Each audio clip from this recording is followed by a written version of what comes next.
Айман ауылдың қарапайым қызы еді. Қостанай облысының шалғай ауылында дүниеге келген. Әкесі тракторшы, шешесі сиыр сауатын.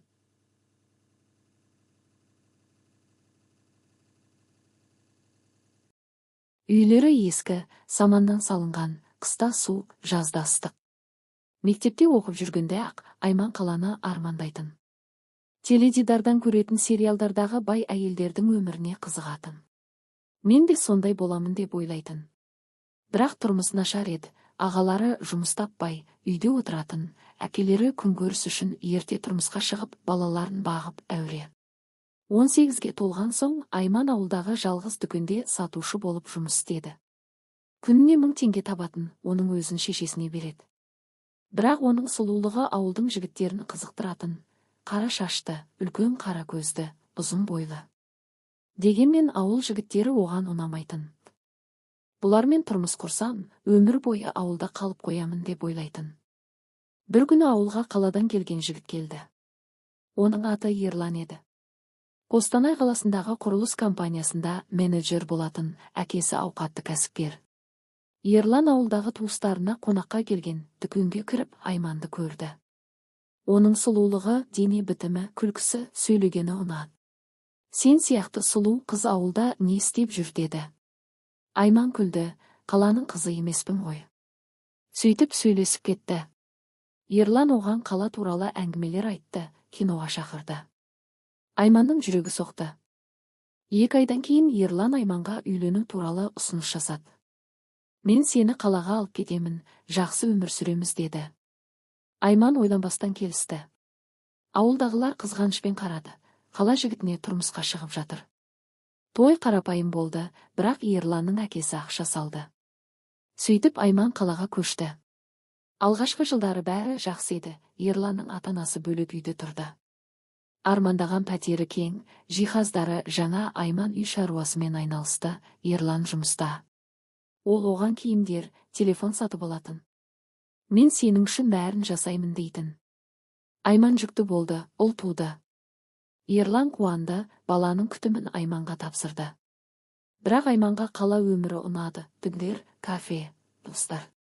Ол Инстаграмда аккаунт ашты, суреттер салатын. Ерланның жұмысы өсті. Компаниясы үлкейді, құрылыс жобалары көбейді. Ол байып кетті. Үйлерін ауыстырды, зәулім коттеджге көшті, бақшасы бар, бассейні бар. Қызметшісі жалдады, апай үй жинайтын, тамақ пісіретін.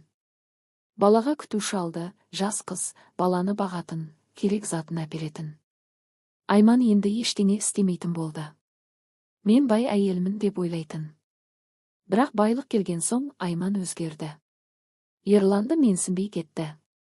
Ол жұмыстан шаршап келсе, сен әрқашан жұмыстасың, маған көңіл бөлмейсің, уақытың жоқ дейтін. Ерлан бәрін сен үшін істеп жатырмын дейтін, бірақ Айман тыңдамайтын. Достармен шығатын, шопинг жасайтын, сұлулық салондарына баратын. Ақша көп еді, Ерланның картасынан жұмсайтын. Мен ауылдан шықсам да, енді осылай өмір сүремін деп ойлайтын. Уақыт өте келе Айманға үйде отыруы жалықтырды. Баласы күтушімен, үй қызметшімен. Ерлан кешке келетін, бірақ олардың арасында сөз аз. Айманға жаңа сезімдер керек болды. Достарының бірі саунаға шақырды. Кел, демаламыз, массаж жасатамыз. Айман барды. Саунада тек әйелдер емес, еркектер де бар еді. Ол жерде бай әйелдер демалатын, ішімдік ішетін, әңгіме айтатын. Бірінші рет саунаға барғанда Айман қобалжыды, бірақ аздап ішіп болғызды. Сонда бір жігіт келді, жас, спорттық денелі, аты Данияр, ол массажист болатын. Бірақ саунадағылардың қосымша қызметі бар еді. Данияр Айманға жақындады. Сіз сияқты сұлу әйел мұнда не істеп жүр деді. Айман күлді, сөйлесіп кетті. Сауна ыстық, денелері терлейді. Данияр оның иығын уқалады, қолдары төмен түсті. Айман тоқтатпады. Ерлан білмейді ғой деп ойлады. Сол түні олар жеке бөлмеге кірді. Данияр оны сүйді, киімдерін сырғытты. Айманның денесі дірілдеп тұрды, бірақ қозғалды. Ол оның мойнынан сүйді, кеудесін ұстады. Даниярдың қолдары оның белінен төмен түсті, саусақтары ішке кірді. Ол оны диванға жатқызды да үстіне шықты. Айманның көздері жұмылып ерекше сезім алды. Мұндай сезімді Ерлан бермейді деп ойлады. Олар ұзақ жасады, позициялар ауыстырды. Айман үстінде, артынан ақырды. Ол шаршап қанағаттанған күйді жатты. Содан кейін Айман саунаға жиі баратын болды. Даниярмен кездесіп тұрды, бірақ басқалармен де. Ақша көп еді, саунадағы еркектерге ақша беретін, оларға сыйлықтар сатып алатын. Бір күні екі жігітпен бірден, бір алдынан екіншісі. Ол ойына келгенін жасады, ойыншықтар әкелді, рөлдік ойындар ойна. Мен еркімін, ақшам бар деп ойлайтын.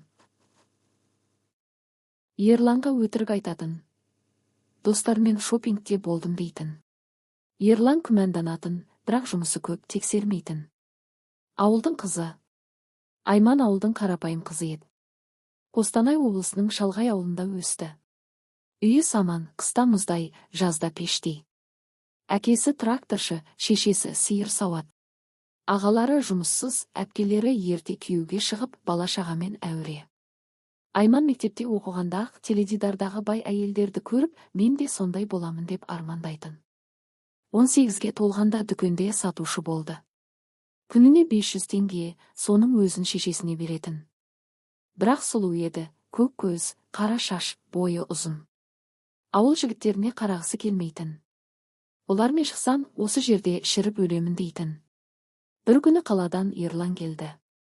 Қостанайда құрылыс компаниясында менеджер, әкесі бай кәсіпкер.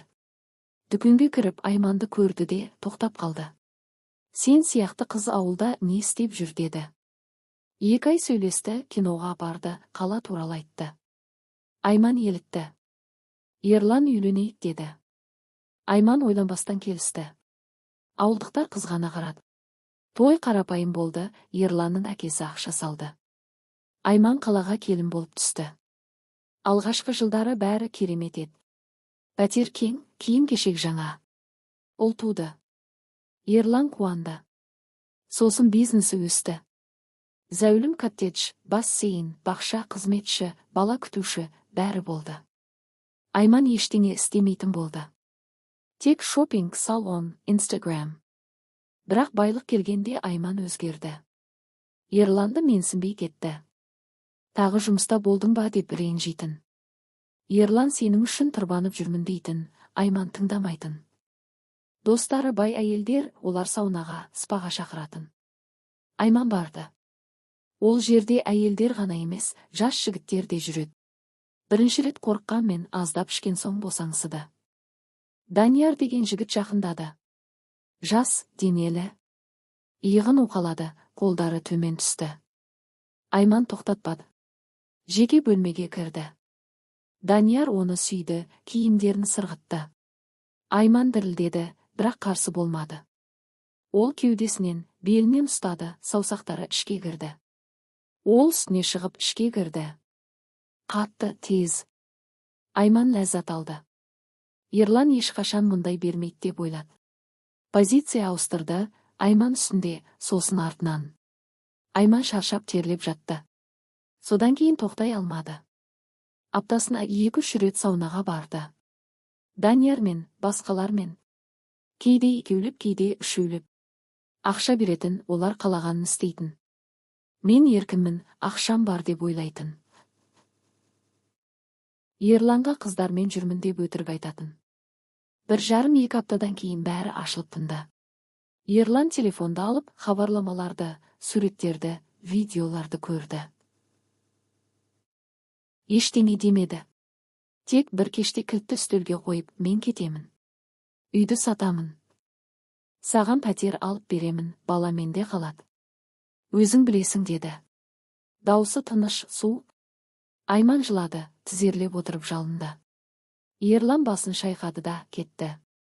Ажырасты, Айманға ақша берді, бірақ бұрынғыдай емес. Зәулім үйден шықты. Ескі панелькада 2 бөлмелі пәтер жалдады. Қызметші жоқ, күтуші жоқ. Баласын аптасына 1 рет көреді. Ерлан жаңа әйел алды, тыныш, қарапайым қыз. Олар бақытты сияқты. Саунаға барса, ешкім қарамайды. Ақшасы аз. Бұрынғы достары жауап бермейді. Жасы 30-ға таяп қалды, терісі солғындап, көз асты қарайған. Жұмыс іздеді, дүкенге сатушы болды. Таңертең тұрып, кешке аяғы ауырып келеді. Ауылға қайтып бара алмайды. Әке-шешесіне телефон соғады, бірақ көзіне қарауға бата алмайды. Шешесі қызым, кел дейді. Айман келесі аптада деп қояды, бірақ бармайды. Ұят, ауылда бәрі біледі. Байдың әйелі еді, еркектермен жүрді, күйеуі тастап кетті деп айтады. Әкесі үндемейді, тек телефонды қоя салады, кешке жалғыз пәтерде отырады. Телефонда ескі суреттерді ақтарады, Ерлан мен тойда, Батуғада тіждің алдында. Көзіне жас келеді. Бірақ ешкімге айтпайды. Өйткені ешкім тыңдамайды.